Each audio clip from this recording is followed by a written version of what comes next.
Hello students, welcome all of you at your wonderful channel science with Sanjay.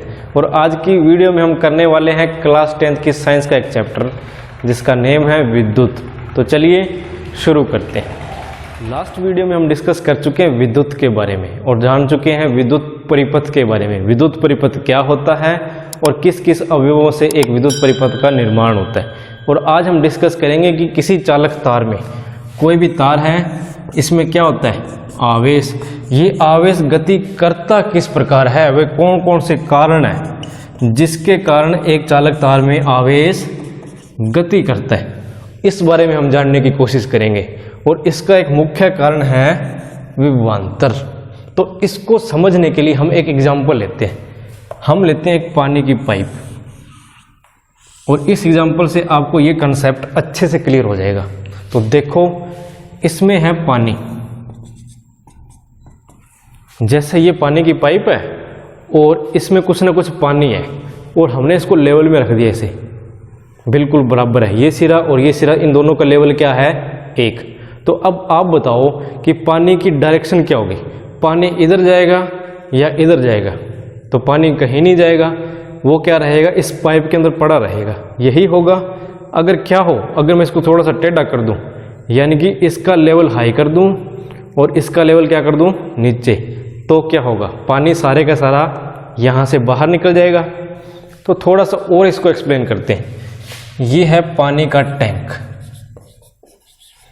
अब हम क्या करते हैं, इस पाइप को इस टैंक के साथ जोड़ने की कोशिश करते हैं। ये लोग जोड़ दिया और यहाँ से क्या है, पानी फ्लो कर रहा है, इसमें से पानी निकल रहा है और वो पानी इसमें से होता हुआ इस पाइप से इस सिरे से बाहर निकल जाएगा।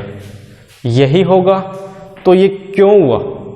ये इसलिए हुआ क्योंकि पाइप के इस सिरे पर और इस सिरे पर एक दाब का अंतर आ चुका है। क्या आ चुका है? दाब का अंतर, जिसके कारण क्या हुआ, पानी यहाँ से होता हुआ बाहर निकल चुका है। हम ये कह सकते हैं कि यहाँ से पानी का दाब बहुत ज़्यादा बढ़ चुका है। क्या बढ़ चुका है? दाब, जिससे क्या है, पानी ऐसे ऐसे होता हुआ यहाँ से बाहर निकल गया। तो यही है दाब। लेकिन जब इस पाइप को हमने इस टैंक से जोड़ा नहीं हुआ था, यानी कि इस सिचुएशन के अंदर ये जो दाब का अंतर था वो क्या था, जीरो। यानी कि इस सिरे पर और इस सिरे पर, दोनों पर जो दाब था वो क्या था, समान था, एक जैसा था, जिसके कारण पानी ना तो इधर जा रहा था ना ही इधर गति कर रहा था। तो यही कुछ नियम है जिसका उपयोग हम करेंगे इस कंसेप्ट को समझने के लिए। और इसी नियम के कारण क्या है, एक चालक तार में आवेश गति करता है। तो एक एग्जांपल और ले लेते हैं यहाँ पर। अब हम क्या करते हैं, यहाँ एक पानी का टैंक है, ये टैंक दिया हुआ है यहाँ पर, वाटर टैंक।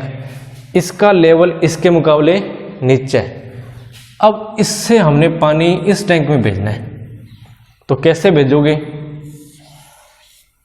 पाइप जोड़ने से तो पानी नहीं जाएगा। हुआ है कभी ऐसा? हमारी डे टू डे लाइफ में हम रोज देखते हैं। क्या ऐसा कभी हुआ है कि डायरेक्ट पानी पाइप जोड़ने से नीचे वाले टैंक से पानी ऊपर वाले टैंक में चला जाएगा? नहीं होता। तो हमें क्या करना पड़ेगा, यहाँ एक मोटर लगानी पड़ेगी, मोटर पंप। हमें यहाँ क्या जोड़ना पड़ेगा, pump, motor pump. Motor pump क्या काम करेगा, पाइप के इस सिरे पर और यहाँ एक दाब का अंतर बनाने की कोशिश करेगा, जिससे जो पानी है वो यहाँ से होता हुआ इस टैंक में जाके गिरेगा। और ये सारे का सारा किसका खेल है? ये सारे का सारा खेल है दाब अंतर का। यहाँ मोटर ने कुछ ना कुछ काम किया। क्या काम किया? इस पानी को ऊपर भेजने का काम किया। कैसे? दाब में अंतर पैदा करके। यहाँ से इसने दबाव बनाया, ऊपर को धकेलने का काम किया पानी को, जिससे क्या है, जो पानी है वो यहाँ से ऐसे होता हुआ इस टैंक में जा गिरा। यही हुआ है। और अब हम समझते हैं एक विद्युत परिपथ में ऐसा क्या होता है कि जिसके कारण आवेश गति करता है। तो इसके लिए सबसे पहले हम ड्रा करते हैं एक विद्युत परिपथ। तो अब इस परिपथ से हम समझने की कोशिश करते हैं विभवांतर को। वैसे विभवांतर दो शब्दों से मिलकर बना है। कौन कौन से? विभव प्लस अंतर। ये दो शब्द है जिनसे विभवांतर का निर्माण हुआ है। अब इस सर्किट को ध्यान से देखो। क्या इसमें से विद्युत धारा प्रवाहित हो रही है? नहीं हो रही। क्यों? क्योंकि यहां पर कोई भी बैटरी हमने नहीं जोड़ी। तो बैटरी का काम क्या होता है? क्या बैटरी विद्युत उत्पन्न करती है? क्या बैटरी विद्युत उत्पन्न करती है? बताओ। नहीं करती। कईयों के दिमाग में होगा कि बैटरी अगर हम यहां जोड़ देंगे तो इसमें से क्या होगा, विद्युत प्रवाहित होने लग जाएगी। जैसे मैं यहां जोड़ देता हूं बैटरी, ये लो, और इसके बाद इस सर्किट में से विद्युत प्रवाहित होने लग जाती है और ये बल्ब जगमगा उठेगा। लेकिन ऐसा नहीं है, ये बैटरी विद्युत उत्पन्न नहीं करती। ये क्या करती है? सिर्फ विद्युत दाब उत्पन्न करती है, विद्युत दाब। अब ये क्या होता है? तो देखो, इस बैटरी के दो विभव होते हैं, पॉजिटिव और नेगेटिव, यानी कि धन विभव और ऋण विभव। धन विभव पे क्या होंगे? प्रोटॉन्स होंगे, यानी कि पॉजिटिव चार्ज होगा, और ऋण विभव पे क्या होगा? इलेक्ट्रॉन्स होंगे। और इन विभव पे ये जो आवेश है, प्रोटॉन्स और इलेक्ट्रॉन्स, ये आता है इसकी रासायनिक अभिक्रिया के फलस्वरूप। यानी कि इस बैटरी में कुछ न कुछ रासायनिक अभिक्रिया होती है जिसके कारण इन पर ये आवेश बनते हैं। और ये आवेश जितने ज़्यादा होंगे उतना ही क्या होगा, इन दोनों विभव के बीच में अंतर होगा। और इसी विद्युत अंतर का, यानी कि विभव का जो अंतर है, इसी का उपयोग हम करते हैं इस विद्युत परिपथ में आवेश की गति के लिए। देखो कैसे, जब इस बैटरी को हमने यहाँ जोड़ दिया तो इसके चालक तार के इस सिरे में धन विभव आ चुका है और इस सिरे पर क्या है? ऋण विभव, जिसके कारण क्या होगा, इस चालक के दोनों सिरों के बीच में, ये देखो ये पूरी तार है, इसके इस सिरे पर और इस सिरे पर क्या होगा, एक अंतर आ जाएगा। किसका? विभव का अंतर, जिसके कारण एक विद्युत दाब उत्पन्न होगी। क्या उत्पन्न होगी? विद्युत दाब। और उसी दाब के कारण आवेश यहां से होते हुए इस पूरे परिपथ में चक्कर लगाएगा, तो इस कारण आवेश गति करता है। ये समझ में आ चुका है आपको अब? तो एक बार फिर देख लेते हैं। यहाँ ये बैटरी क्या काम कर रही है? यहाँ बैटरी काम कर रही है, आवेश को हम मान लेते हैं इस बिंदु से लेके इस बिंदु के बीच में। ये बैटरी काम कर रही है आवेश को इस बिंदु से लेके इस बिंदु तक लेके जाने का काम, और इसी को हम कहेंगे विभवांतर। समझ में आया? डेफिनेशन देखो इसकी। किसी धारावाही विद्युत परिपथ, धारावाही विद्युत परिपथ है जिसमें से विद्युत धारा प्रवाहित हो रही है, उसमें क्या होगा कि दो बिंदुओं के बीच, कोई भी दो बिंदु, इस तार के दो सिरे ले सकते हो आप, या ये सिरा और ये सिरा ले सकते हो आप, इन दो बिंदुओं के बीच ले सकते हो आप। इन दोनों बिंदुओं के बीच में क्या होगा, एकांक आवेश, यानी कि एक आवेश को एक बिंदु से दूसरे बिंदु तक लेके जाने के लिए जो काम करना पड़ता है उसको क्या कहेंगे? विभवांतर। समझ में आया? एक बार फिर से देख लो। किसी धारावाही विद्युत परिपथ में दो बिंदुओं के बीच में, ये पहला बिंदु और ये दूसरा बिंदु, उनके बीच में क्या होगा? एकांक आवेश, यानी कि इस आवेश को हमने इस सिरे से लेके इस सिरे तक लेके जाना है। तो इसके लिए हमें कितना काम करना पड़ेगा, उसको हम क्या कहेंगे? विभवांतर। और ये काम करता कौन है? ये बैटरी करती है। और बैटरी कैसे करेगी? इसमें कुछ ना कुछ रासायनिक अभिक्रिया होगी जिसके फलस्वरूप ये विद्युत दाब उत्पन्न करने का काम करेगी। यही होगा, क्योंकि इनके दोनों विभव के बीच में अंतर आएगा और उस अंतर के कारण इस पूरे परिपथ में विद्युत दाब उत्पन्न होगा, और उसी के कारण क्या होगा? ये आवेश इस परिपथ में गति करेगा। तो नोट कर लो इसको, विभवांतर को। विभवांतर को हम प्रदर्शित करते हैं V से, इसको V से डिनोट करेंगे। इसका एक फॉर्मूला भी है, देखो क्या होगा। दो बिंदुओं के बीच विभवांतर, अगर हमने दो बिंदुओं के बीच विभवांतर निकालना है तो कैसे निकालोगे? यानी कि V फाइंड आउट करना है, तो कैसे करोगे कि कितना कार्य हमें करना पड़ा, किसके लिए? आवेश को एक बिंदु से दूसरे बिंदु तक लेके जाने के लिए। तो लिखो किया गया कार्य, किया गया कार्य, और कार्य को हम लिखते हैं W से, बटा में आएगा आवेश, यानी कि कितने आवेश को हम लेके जा रहे हैं। इस आवेश को एक बिंदु से दूसरे बिंदु तक ले जाने के लिए कितना कार्य हमें करना पड़ा, उसको हम क्या कहेंगे, विभवांतर। सिंपली इसको लिख सकते हैं V = W/Q। तो ये है आपका फॉर्मूला, नोट कर सकते हो। और विभवांतर का जो मात्रक है, इसका मात्रक होगा वोल्ट, ये भी नोट कर लें। और वोल्ट को भी हम V से प्रदर्शित करेंगे। इसके लिए एक मापने का यंत्र भी है, विभवांतर को मापने का यंत्र होता है एक, ये हम आगे भी डिस्कस करेंगे। और उस यंत्र का नाम होता है वोल्ट मीटर। वोल्ट को मापने के लिए वोल्ट मीटर का उपयोग होगा, नोट कर लिया आपने। और इसको किसी परिपथ में समानांतर क्रम में लगाया जाता है, ये भी नोट कर लो। इसको विद्युत परिपथ में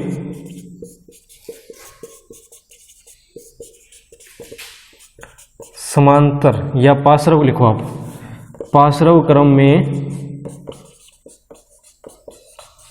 संयोजित किया जाता है।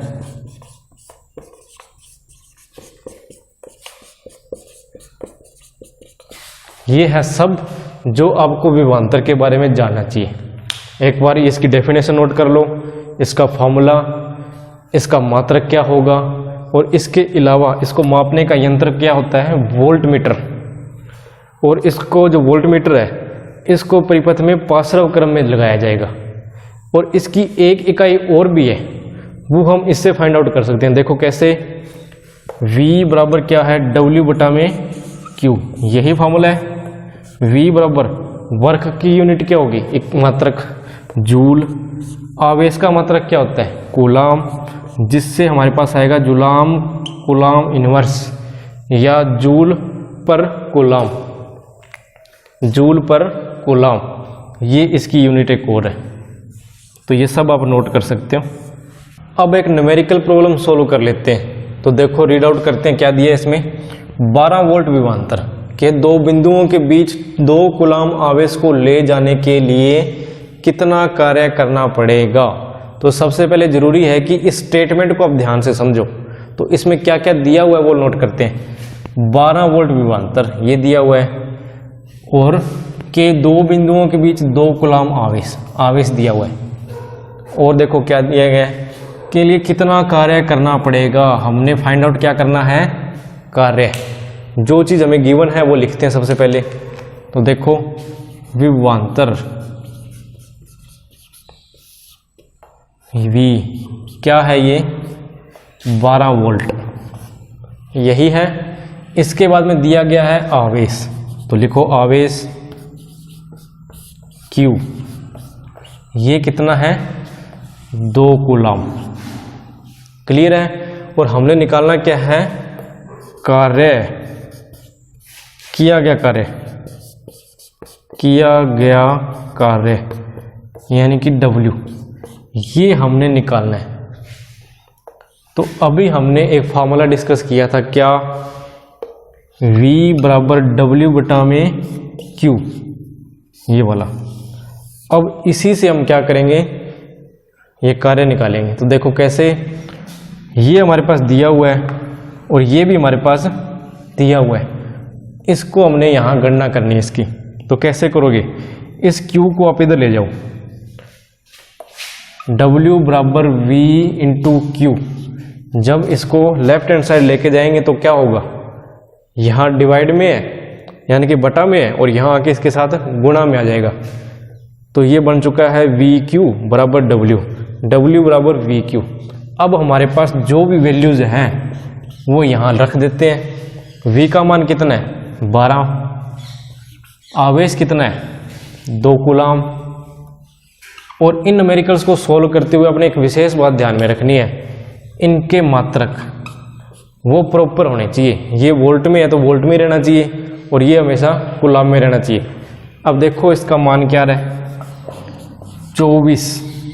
अब इसका मात्रक क्या होगा कार्य का, जूल। तो आप लिख सकते हैं कि किया गया कार्य, कितना कार्य किया गया है, 24 जूल। 24 जूल कार्य करना पड़ा हमें 2 कूलम आवेश को लेके जाने के लिए। तो नोट कर लो इसको। अब हम बात करने जा रहे हैं विद्युत परिपथ आरेख के बारे में, यानी कि एक कागज पर विद्युत परिपथ को किस प्रकार हम आरेखित करेंगे, किस प्रकार बनाएंगे, कैसे हम सेल को दर्शाएंगे, कैसे बैटरी को दर्शाएंगे, कैसे कुंजी को दर्शाएंगे, या एमीटर वोल्टमीटर जो भी अवयव है उनको हम कैसे एक कागज के ऊपर दर्शा सकते हैं ड्राइंग के माध्यम से। तो देखिए, सबसे पहले बात करते हैं विद्युत सेल की। तो ये है एक सेल, इसमें जो बड़ी लाइन होती है वो होता है धन विभव, और छोटी लाइन शो करते हैं हम ऋण विभव के लिए, ये आपको याद रखना है। और अगर एक से ज़्यादा सेल को हम जोड़ देंगे, जैसे यहाँ जोड़ रखा है, बड़ी लाइन क्या शो करेगी, धन विभव, छोटी लाइन ऋण विभव। अगर इस ऋण विभव को दूसरे सेल के धन विभव से जोड़ देते हैं, और ये ऋण विभव, फिर इसके ऋण विभव को तीसरे सेल के धन विभव से जोड़ देंगे, तो ये क्या है, सेलों का संयोजन होगा। ये इसको हम बैटरी भी कह सकते हैं, प्लग कुंजी अथवा स्विच कुंजी, ये है खुली हुई कुंजी, और इसको हम कहेंगे कि ये ऑफ है, ये ऑफ कंडीशन में है, यानी कि अब इस कंडीशन में क्या है, इसमें से विद्युत धारा प्रवाहित नहीं हो सकती, खुली अवस्था में है ये। और अगर हम बात करें बंद कुंजी की, तो ये है बंद अवस्था में। यहाँ क्या है, हमने प्लग लगा दिया ये। अब इसमें से क्या होगा, जब ये होगा तब इस विद्युत परिपथ में से विद्युत धारा प्रवाहित हो सकती है। एमीटर, विद्युत धारा को मापने वाले यंत्र को एमीटर कहते हैं। इसको हम कुछ इस प्रकार प्रदर्शित करेंगे, एक घेरे में ए से, एक साइड इसकी पॉजिटिव और दूसरी साइड ऋण विभव। वोल्टमीटर, एक सर्कल में हम लिखेंगे V, एक साइड धन, दूसरी साइड ऋण विभव। तो ये है कुछ आरेख विद्युत परिपथ के अवयवों के, नोट कर लो इनको।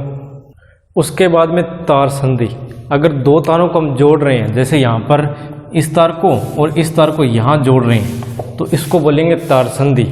नेक्स्ट है तार क्रॉसिंग, यानी कि 2 तारें, ये पहली तार और ये दूसरी तार, ये कुछ एक दूसरे के ऊपर से ऐसे गुजर रही है, यानी कि इनके बीच में किसी प्रकार का कोई भी कनेक्शन नहीं, आपस में जुड़ी नहीं हुई, तब इनको किस प्रकार प्रदर्शित करेंगे। तो देखो, ये पहली तार और ये दूसरी तार हम थोड़ी सी उठी हुई दिखाएंगे इस तरह, जो ये प्रदर्शित करता है कि इस तार में और इस तार के बीच में किसी प्रकार का कोई भी संबंध नहीं है, जुड़ी नहीं हुई है, बल्कि ये तार इसके ऊपर से उठ के जा रही है। तो ये होगी आपकी तार क्रॉसिंग। विद्युत बल्ब को दर्शाएंगे कुछ इस प्रकार। प्रतिरोधक, प्रतिरोधक को दर्शाएंगे कुछ इस प्रकार। प्रतिरोधक होता क्या है वो हम आगे डिस्कस करेंगे। धारा नियंत्रक, धारा नियंत्रक को हम इस प्रकार प्रदर्शित कर सकते हैं या कुछ इस प्रकार। तो ये है कुछ विद्युत परिपथ आरेख, तो नोट कर लीजिए ने। अब हम करने वाले हैं ओम का नियम, और ये नियम दिया था एक जर्मन वैज्ञानिक जॉर्ज साइमन ओम ने, और उन्हीं के नेम पर इसका नामकरण किया गया, और उन्होंने ये बताया था 1827 में। तो क्या था इसमें कि अब तक हमने 2 टर्म्स डिस्कस किए, एक तो I यानी कि विद्युत धारा, दूसरा V यानी कि विभवांतर। किसी चालक के सिरों के बीच में अगर विभवांतर होगा तभी उस विद्युत परिपथ में विद्युत धारा प्रवाहित होती है, ये हम स्टडी कर चुके हैं। तो इन्होंने क्या काम किया, इन दोनों के बीच में संबंध को जानने की कोशिश की, क्या I और V के बीच में किसी प्रकार का कोई संबंध है। तो इन्होंने क्या देखा, इन्होंने देखा कि V और I का जो अनुपात है वो हमेशा एक समान रहता है, एक जैसा ही आता है। V और I की जो वैल्यू है इनके अनुपात की, वो क्या रहेगी, एक जैसी रहती है, और उसको उन्होंने नाम दिया नियतांक, नियतांक। और ये जो कंडीशन थी वो तभी काम करेगी जब उस विद्युत परिपथ का जो तापमान है एक जैसा हो। तो अब इसकी डेफिनेशन देखते हैं। एक विद्युत परिपथ में, कोई विद्युत परिपथ है, उसमें जो धातु का तार होगा उसके 2 सिरों के बीच विभवांतर, यानी कि एक परिपथ में क्या करेंगे, तार के दोनों सिरों के बीच में जो विभवांतर होगा वो क्या है, उसमें बहने वाली विद्युत धारा के समानुपाती होता है। यानी कि ये जो विभवांतर है वो इसमें बहने वाली विद्युत धारा के क्या होगा, समानुपाती होगा। यानी कि जितना विभवांतर हम बढ़ाएंगे उसी अनुपात में विद्युत धारा भी बढ़ेगी। समझ में आया बात। तो इसको हम कैसे लिखेंगे, कुछ इस प्रकार। V ये समानुपाती का निशान होता है और ये I, यानी कि किसी भी विद्युत परिपथ में दो बिंदुओं के बीच में जो विभवांतर होगा वो उसमें बहने वाली विद्युत धारा के समानुपाती होता है। यही है ओहम का नियम। इसको हम एक पानी की पाइप के माध्यम से समझें अगर, तो देखो ये एक पानी की पाइप है और यहाँ क्या है, एक टंकी से इसको जोड़ रखा है हमने। अगर ये इस बाल्टी को, यानी कि ये 5 लीटर की बाल्टी है, इस बाल्टी को 2 मिनट में भर पा रही है। अब हमने क्या किया, यहाँ पर मोटर लगा दी, एक मोटर पंप, जिससे दाब बढ़ गई। दाब बढ़ने से क्या होगा, यही बाल्टी अब 1 मिनट में भर जा रही है। ये बाल्टी 1 मिनट में भरी जा रही है। तो इसका मतलब क्या हुआ कि कहाँ 2 मिनट में 5 लीटर पानी आ रहा था, और अब अगर हमने जब दाब बढ़ा दी तो दाब बढ़ाने से क्या होगा, यही 5 लीटर पानी 1 मिनट में आके गिरने लगा इस बाल्टी में। यही है, यानी कि दाब बढ़ाने से क्या है, पानी की मात्रा में वृद्धि हुई। यही है। उसी प्रकार इसमें है, अगर हम विभवांतर बढ़ा देंगे तो उससे क्या होगा, विद्युत धारा भी बढ़ेगी। अगर इसको कम करेंगे विभवांतर को तो विद्युत धारा में भी कमी आएगी। या हम ये कह सकते हैं दूसरे शब्दों में कि V और I यानी कि विभवांतर और विद्युत धारा, इनका जो अनुपात है वो स्थिर रहता है, कांस्टेंट रहता है, और उसको उन्होंने नाम दिया नियतांक। और ये जो नियतांक है इसको हम लिखेंगे R से। कैसे लिखेंगे, देखो यहां लिख देता हूं मैं, देखिए कैसे लिखोगे, V समानुपाती I, यानी कि विभवांतर क्या है, विद्युत धारा के समानुपाती है। अब इस समानुपाती को अगर हम यहाँ से हटाएंगे, V बराबर क्या होगा I, और यहाँ पर एक कांस्टेंट लगाएंगे और वो क्या होगा R, और यही है ओहम का नियम। और R यहाँ पर क्या है, प्रतिरोध। एक नया शब्द निकल के सामने आ रहा है, प्रतिरोध। इसके बारे में भी हम चर्चा करेंगे। और अगर हम इसमें से प्रतिरोध निकालने की कोशिश करें तो कैसे होगा, देखो इस I को उठा के इधर ले जाओ तो R बराबर क्या होगा, V बटा I, क्योंकि इधर I गुणा में है और इधर आके क्या हो जाएगा, भाग में, जैसे कि ये आपको दिखाई दे रहा है। तो यही है ओम का नियम। तो नोट कर लीजिए इसको। अब अगर ओम के नियम को ग्राफ से समझने की कोशिश करें तो देखो हमने क्या देखा कि V और I का जो अनुपात है वो हमेशा स्थिर रहता है, यानी कि नियतांक रहता है। तो अब अगर इसको इस ग्राफ से समझेंगे तो कैसे देखेंगे, ये है विद्युत धारा और इधर क्या है, विभवांतर। जिस अनुपात में विभवांतर बढ़ेगा उसी अनुपात में विद्युत धारा में भी वृद्धि होगी। यही है, अगर विभवांतर इतना बढ़ता है तो इसी अनुपात में विद्युत धारा बढ़ेगी। अगर फिर से विभवांतर में वृद्धि होती है तो उसी अनुपात में विद्युत धारा में वृद्धि होगी। तो इनकी कुछ वैल्यूज कुछ इस प्रकार आएगी। एक बार फिर से देखो, अगर फिर से विभवांतर में वृद्धि होगी तो उसी अनुपात में विद्युत धारा। तो इस प्रकार इनकी जो मान है इनके अनुपात का वो हमेशा क्या रहेगा, स्थिर रहेगा, जिसके कारण कुछ इस प्रकार का ग्राफ हमें देखने को मिलेगा। ये है ओम के नियम का ग्राफ। इस ग्राफ से हम समझ सकते हैं कि किस प्रकार विभवांतर और विद्युत धारा में एक संबंध है। अब जो एक नई टर्म हमारे पास निकल के सामने आई, ये नया शब्द हम जो कह सकते हैं प्रतिरोध। तो इसको समझिए क्या होता है। इसको हमने R से लिखा है। प्रतिरोध क्या है, चालक का वह गुण जिससे वह अपने में प्रवाहित होने वाली आवेश का विरोध करता है। यानी कि चालक का वह गुण, ये चालक का गुण है, तार का वो गुण है जिसके कारण वो अपने में से जो आवेश प्रवाहित हो रहा है उसको आगे बहने से रोकता है। उसी को हम कहेंगे प्रतिरोध। प्रतिरोध यानी कि रुकावट, विरोध करना। तो वही क्या है, प्रतिरोध। और इसका जो मात्रक होगा वो होगा ओहम। ये भी उन जर्मन साइंटिस्ट के नाम पर रखा गया है और इसको एक ग्रीक शब्द से व्यक्त करते हैं। ये है कुछ इस प्रकार। तो क्लियर हो चुका है, ये नोट कर लो। अब हम जानने की कोशिश करते हैं कि किसी भी चालक का प्रतिरोध 1 ओहम कब होगा, यानी कि 1 ओहम की परिभाषा। तो देखो ये है प्रतिरोध का सूत्र। अगर ये 1 ओहम कब होगा, यानी कि इसका मान 1 ओहम कब आएगा, वो तब आएगा जब यहाँ V क्या हो, विभवांतर 1 हो और विद्युत धारा कितनी हो, 1 हो, जिससे क्या होगा, इसका मान कितना आएगा, 1 ओहम। समझ में आया? एक बार फिर बता देता हूँ कि किसी भी चालक का प्रतिरोध 1 ओहम कब होगा, वो तब होगा अगर विभवांतर 1 हो और ये भी यानी कि विद्युत धारा भी 1 हो, जिससे क्या होगा, इनका जो मान आएगा वो कितना आएगा, 1। तो उससे हम कह सकते हैं कि R बराबर 1 यानी कि 1 ओहम। तो देखो यदि किसी चालक के 2 सिरों के बीच, यदि कोई चालक है उसके 2 सिरों के बीच विभवांतर 1 वोल्ट हो, तो यहाँ हमने विभवांतर कितना किया था, 1 वोल्ट किया था, तथा उसमें से 1 एम्पियर विद्युत धारा प्रवाहित होती हो और उसमें से 1 एम्पियर विद्युत धारा प्रवाहित होती हो, यानी कि कोई भी चालक तार है उसके सिरों के बीच में 1 वोल्ट विभवांतर है और उसमें से 1 एम्पियर विद्युत धारा प्रवाहित हो रही है, तब उस चालक का जो प्रतिरोध होगा उसको क्या कहेंगे हम, 1 ओहम। तब उसका जो मान आएगा प्रतिरोध का वो कितना होगा, 1 ओहम। तो ये है 1 ओहम की परिभाषा। तो क्लियर हो चुका है ये। अब इस फॉर्मूले से प्रतिरोध के बारे में कुछ और जानने की कोशिश करते हैं। तो देखिए इस फॉर्मूले को मैं कुछ इस प्रकार लिख सकता हूँ, I बराबर V बटा में R, यही है।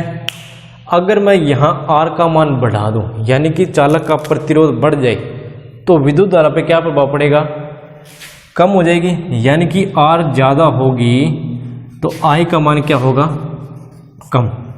क्यों कम होगा, देखो यहाँ अगर वैल्यू बड़ी होगी तो इस पूरे का मान क्या हो जाएगा, कम हो जाएगा।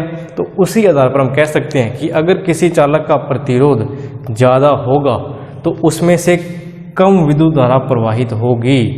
अगर R कम है यानी कि प्रतिरोध कम है तो इसका मान क्या होगा, ज़्यादा। अगर किसी चालक का प्रतिरोध कम है तो उस चालक में से अधिक विद्युत धारा प्रवाहित होगी। क्यों होगी वो इससे आपको समझ में आ रहा होगा। अगर फिर भी समझ में नहीं आ रहा तो देखो इसको एग्जांपल से समझने की कोशिश करते हैं।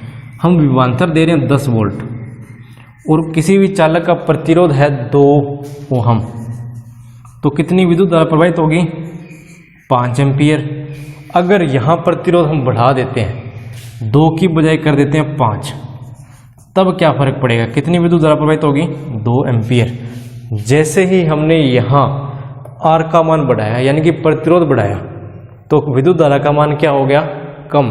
तो इस प्रकार हम इसको समझ सकते हैं। तो क्लियर हुआ ये कि किसी भी विद्युत परिपथ में अगर प्रतिरोध ज़्यादा होगा तो विद्युत धारा कम बहेगी, अगर प्रतिरोध कम होगा तो विद्युत धारा ज़्यादा बहेगी। इसके अलावा अलग अलग चालक तार है जो अलग अलग पदार्थ से मिलकर बनती है, जैसे सिल्वर, तांबा, एल्युमिनियम, और इन सभी पदार्थों का जो प्रतिरोध है वो अलग अलग होता है। और प्रतिरोध वास्तव में होता क्या है, अगर उसको हम जानने की कोशिश करें तो देखो प्रतिरोध होता क्या है। कोई भी तार है वो किसी न किसी पदार्थ से बनी है। ये तार है यानी कि चालक तार, ये किसी पदार्थ से मिलकर बनी है। और पदार्थ में क्या होते हैं, अणु, और इन अणुओं में प्रोटॉन्स और इलेक्ट्रॉन्स होंगे, ये हम सभी जानते हैं। जैसे कुछ इस प्रकार होगा, ये सारे के सारे क्या है, अणु, और इनमें प्रोटॉन्स और इलेक्ट्रॉन्स है। अब मान के चलिए कि कोई प्रोटॉन यहाँ से इसमें से गुजरने की कोशिश करेगा तो क्या होगा, इस पर आवेश कौन सा है, धन आवेश। तो ये जो इसके प्रोटॉन्स होंगे इन अणुओं के, तो ये क्या करेंगे, इसको प्रतिकर्षित करने की कोशिश करेंगे, इलेक्ट्रॉन्स इसको आकर्षित करने की कोशिश करेंगे, जिससे क्या होगा, इसको आगे बढ़ने में दिक्कत आएगी, इतनी आसानी से ये आगे नहीं बढ़ पाएगा। तो यही होता है प्रतिरोध। यही क्या होगा, प्रतिरोध, यानी कि इस आवेश का विरोध करना, इसको आगे बढ़ने से रोकना। तो अब समझ में आ गया होगा कि प्रतिरोध क्या होता है और 1 ओम प्रतिरोध को हम किस प्रकार परिभाषित कर सकते हैं। तो ये थी हमारी आज की वीडियो और उम्मीद करता हूँ कि इसके सारे के सारे कंसेप्ट आपको अच्छे से समझ में आ गए होंगे। अगर फिर भी कहीं कोई दिक्कत है तो इस वीडियो को एक बार फिर से देखिए। अगर फिर भी समझ ना आए तो एक बार कमेंट करके मेरे को ज़रूर बता दीजिएगा, ताकि वो टॉपिक मैं आपको अच्छे से करवा सकूं। और अब तो इस वीडियो पर एक लाइक तो बनता ही है, तो इस वीडियो को लाइक कर दें। और जो बच्चे इस चैनल पर नए हैं तो इस चैनल को सब्सक्राइब करना मत भूलिएगा। तो मिलते हैं नई वीडियो में एक नए टॉपिक के साथ।